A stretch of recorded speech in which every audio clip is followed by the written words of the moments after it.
Alright, I'm going to talk about suppressors and specifically how to prepare to use one correctly. I think a lot of people get turned off by suppressors because they hear all these horror stories about bullet drop and how extreme it is. And the bullet drop is pretty significant, but once you learn your rifle, you learn how it operates, you learn how to use it, you learn how to compensate for bullet drop. It's really not that bad. And I think the benefits far outweigh the disadvantages, especially for someone like me who doesn't have very good twitch or what do you call snap to aim skill. So in this video I showed two techniques for preparing yourself to use a suppressor. This first technique I'm going to show you, you can do anywhere relatively safe away from the enemy.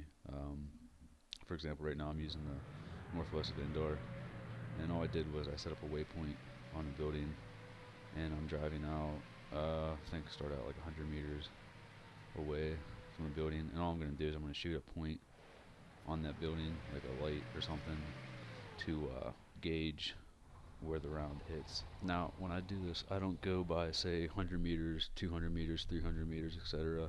I go more off of the mil dot, the exact distance that it takes to hit, say, on the second or third mil dot. And also, you got to keep in mind that I'm on relatively flat ground right now. Whether you're shooting uphill or downhill affects the trajectory quite a bit. I just use 100 meters as kind of a baseline starting point, and if you get really any closer than 100 meters, it's kind of hard to tell where the round's hitting because of the graphics. Just kind of a big blue splash. It's not very accurate. Then again, I'm not really a very accurate person. A lot of times, if it's close enough, it's good enough for me. And right here, I'm aiming for that middle blue light you see, and already it's quite a lot of drop.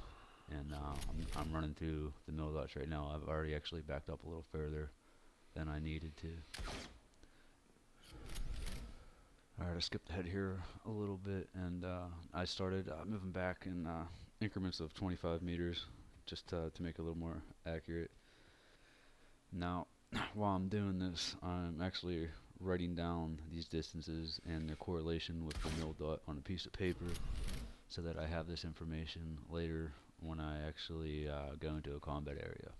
And the whole idea behind this technique is to have a good baseline so that when you get into combat you waste less rounds. You already have a general idea of what mil dot to use at what distance, and the whole waypoint thing comes into play too when you're in combat, because once you get to your sniper nest, sniper hide, whatever, you find your high avenues of approach, and I just start throwing waypoints out like they are rangefinders.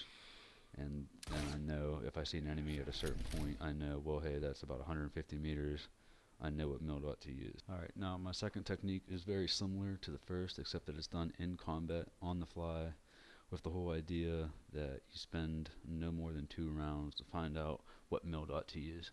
And right now I got a building set up out here, and what I'm going to do is I'm going to aim at that little yellow light right there. I'm going to take a shot at it. Obviously I hit way low, and then I compensate, go for it again. Now this is mostly just experience getting to know my rifle.